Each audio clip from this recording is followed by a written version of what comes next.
Welcome to Kenton's videos. Enjoy the video. In this video, I will explain how to replace a Subaru Impreza battery.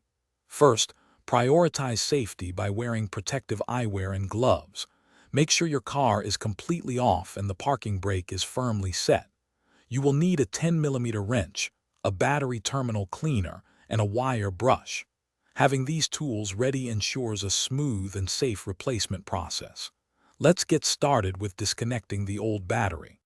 Now let's disconnect the old battery. First, find the negative terminal, which has a minus sign and a black cable. Use your 10mm wrench to loosen and remove this cable first.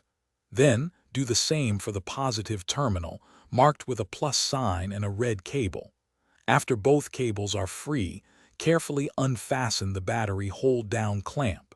This prepares the battery for removal. With the old battery out, it's time to install the new one.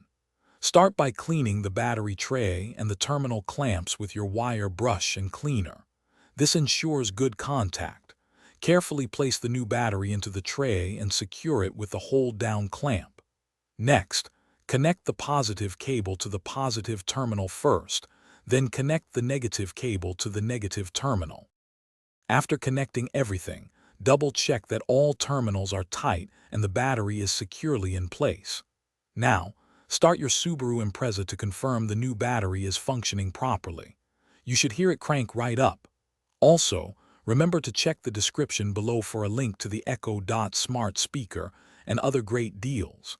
Finally, please dispose of your old battery responsibly at a certified recycling center. Thanks for watching. Consider subscribing if we helped you.